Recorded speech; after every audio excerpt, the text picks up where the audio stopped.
Hello viewers, আসসালামু আলাইকুম। Welcome back to my channel.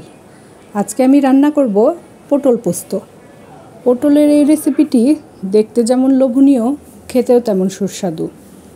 প্রথমেই আমি পটলগুলোকে খোসা ছাড়িয়ে মাঝখান থেকে কেটে নিয়েছি। এরপর এর মধ্যে লবণ মেখে নিচ্ছি। লবণ মেখে পটলগুলোকে আমি অল্প তেলে ভেজে ভালোভাবে লবণ মেখে নিয়ে এগুলোকে অল্প তেলে ভেজে নেব।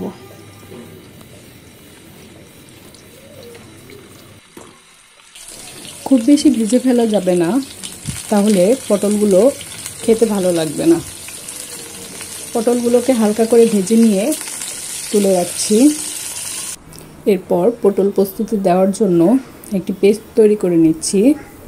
নিয়ে নিচ্ছি 2-4 চামচ সরষে। আমি এখানে কালো সরষে ব্যবহার করছি, আপনারা চাইলে সাদা সরষে ব্যবহার করতে পারেন। নিয়ে নিচ্ছি 2 চামচ পোস্ত। এগুলোকে পানিতে ধুয়ে ছাঁকনি দিয়ে ছেঁকে নেব। এর সাথে দিব আদা এবং কাঁচামরিচ। সবগুলো একসাথে ব্লেন্ডারে পেস্ট করে নেব। আপনারা চাইলে শিলপাটাতেও বেটে নিতে পারেন। আমি এখানে ব্লেন্ডারে পেস্ট করে নিয়েছি। ফ্রাই প্যানে তেল নিয়ে নিচ্ছি।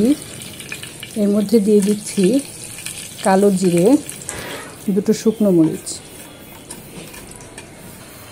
শুকনো মরিচগুলো ভালোভাবে ভেজে এর মধ্যে আগে থেকে পেস্ট করে রাখা সরষে পোস্ত দিয়ে দিচ্ছি। এগুলোকে ভালো করে কষিয়ে নেব। কষানো যত ভালো হবে, এগুলো খেতে তত সুস্বাদু হবে। মশলার উপরে তেল ভেসে এলে বুঝতে হবে মশলা কষানো হয়ে গেছে। এ পর্যায়ে এর মধ্যে পটল দিয়ে নাড়াচাড়া করে নিচ্ছি।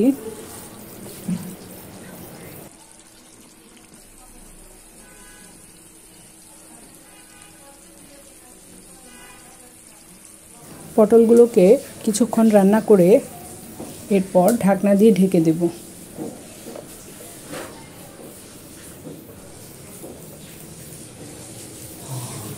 এরপর পটলগুলো সিদ্ধ হয়ে গেলে,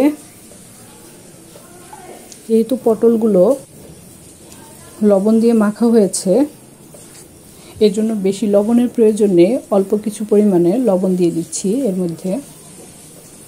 এরপর পটলগুলো আরও কিছুক্ষণ ভালোভাবে রান্না করে নিচ্ছি।